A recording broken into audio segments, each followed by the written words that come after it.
fois encore des enfants, des femmes et des hommes qui ont tout quitté à la recherche d'un monde meilleur ont été broyés par la mer. Comment ne pas les pleurer? Comment ne pas en avoir le cœur brisé?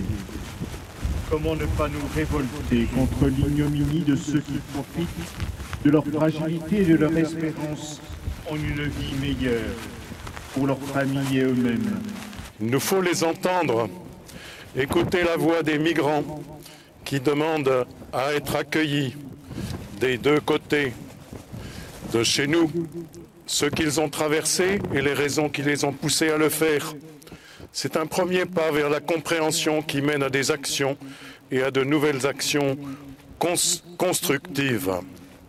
Ils sont nos frères et nos sœurs en humanité, méritent d'être aidés pour trouver des lieux où ils peuvent dignement contribuer à la société civile et vivre avec nous. Le pape François nous le rappelle souvent, particulièrement, il a résumé son enseignement dans l'encyclique Fratelli Tutti. Je cite, « Lorsque le prochain est une personne migrante, des défis complexes s'entremêlent. Certes, l'idéal serait d'éviter les migrations inutiles et pour y arriver, il faudrait créer dans les pays d'origine la possibilité effective de vivre et de grandir dans la dignité, de sorte que sur place, les conditions pour le développement intégral de chacun puissent se réunir. Mais quand des progrès notables dans ce sens manquent, il faut respecter le droit de tout être humain de trouver un lieu où il puisse non seulement répondre à ses besoins fondamentaux et à ceux de sa famille, mais aussi se réaliser intégralement comme personne. Nos efforts vis-à-vis des personnes migrantes qui arrivent peuvent se résumer en 4 verbes: accueillir, protéger, promouvoir et intégrer. En effet, il ne s'agit pas d'imposer d'en haut des programmes d'assistance, mais d'accomplir ensemble un chemin à travers ces 4 actions pour construire des villes et des pays où, tout en conservant leurs identités culturelles et religieuses respectives, qui soient ouvertes aux différences et sachent les valoriser sous le signe de la fraternité humaine.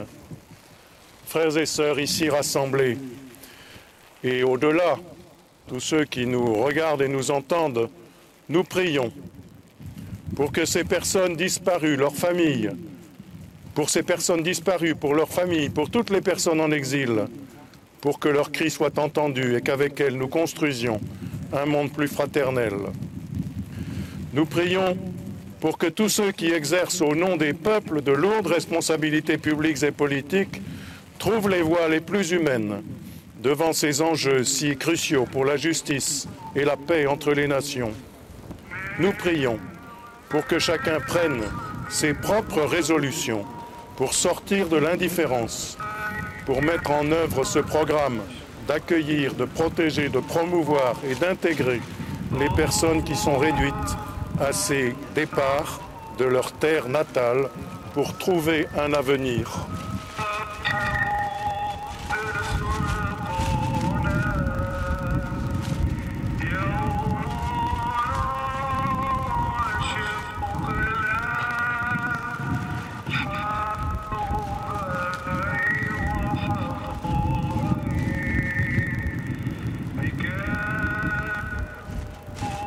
C'est l'Orient qui nous est ainsi évoqué par cette prière du Notre Père en araméen. C'est aussi la langue de Jésus.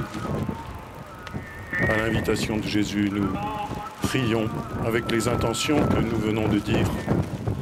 Notre Père, qui es aux cieux, que ton nom soit sanctifié, que ton règne vienne, que ta volonté soit faite sur la terre comme au ciel. Donne-nous aujourd'hui notre pain de ce jour. Pardonne-nous nos offenses, comme nous pardonnons aussi à ceux qui nous ont offensés. Et ne nous laisse pas entrer en tentation, mais délivre-nous du mal. Amen. Et que nos frères défunts, péris en mer, trouvent en Dieu le repos.